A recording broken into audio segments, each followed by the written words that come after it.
Sperm journey. Spermatogenesis, the origin and development of the sperm cells within a male reproductive organs.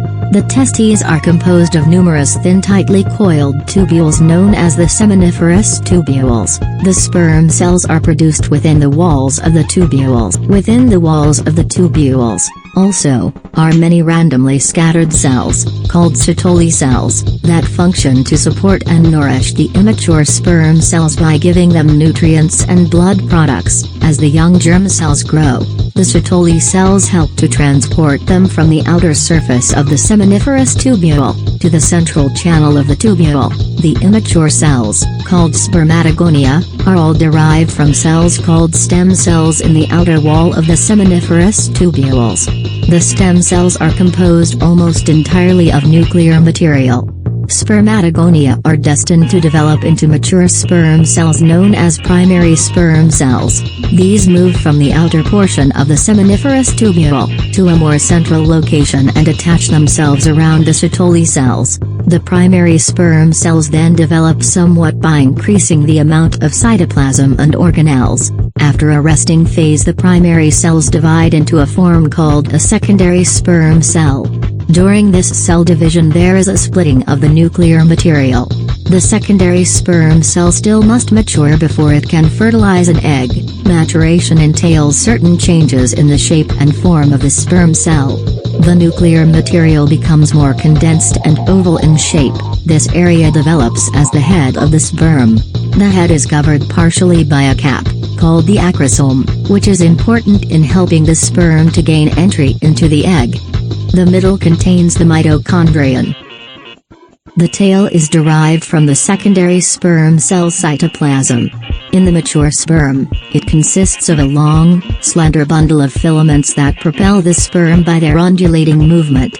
Once the sperm has matured, it is transported through the long seminiferous tubules and stored in the epididymis of the testes until it is ready to leave the male body. After emerging from the testes, sperm are stored in the epididymis, in which secretions of potassium, sodium, and glycerylphosphorylcholine, an energy source for sperm, are contributed to the sperm cells. Sperm mature in the epididymis. They then pass through a long tube, called vas deferens, to another storage area, the ampulla. Components of semen. Semen, also called seminal fluid, fluid that is emitted from the male reproductive tract and that contains sperm cells, which are capable of fertilizing the female's eggs. Semen also contains liquids that combine to form seminal plasma, which helps keep the sperm cells viable. During the process of ejaculation, liquids from the prostate gland and seminal vesicles are added, which help dilute the concentration of sperm and provide a suitable environment for them. Fluids contributed by the seminal vesicles are approximately 60% of the total semen volume. The prostate gland contributes about 30% of the seminal fluid. Male reproduction system.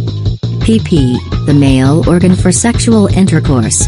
It contains erectile tissue that gets filled with blood, which makes the penis erect and able to penetrate during intercourse. The testes are responsible for producing testosterone. It contains seminiferous tubules, which is where spermatogenesis takes place, and epididymis, which stores sperm or transport it to the vas deferens. The vas deferens transports mature sperm to the urethra for ejaculation.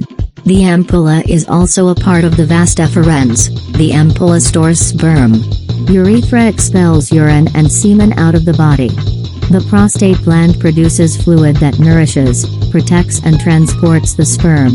The seminal vesicle produces most of the fluid in semen and provides fructose as a source of energy for the sperm. The Cowper's gland produces clear fluid into urethra to neutralize acidity in the urethra and to lubricate it. Female reproductive system. The ovaries produce the egg, which then gets released into the fallopian tubes during ovulation. The fallopian tube is a pathway from the ovaries to the uterus. The egg also waits in the fallopian tube to be fertilized.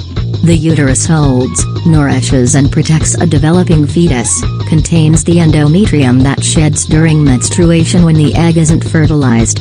The vagina/birthing canal joins the uterus to the external environment.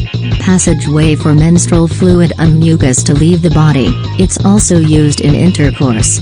The cervix separates the vagina from the uterus. Process of fertilization. After the sperm has traveled up the vagina and uterus, they will swim to the egg in the fallopian tube. The sperm will surround the egg and try to penetrate a jelly coating called the zona pellucida to get into the egg. The acrosome in the sperm will release enzymes to help the sperm break down the coating.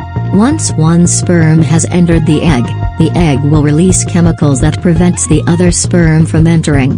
The sperm head would be detached from its tail as the tail gets caught up in the egg's cytoplasm.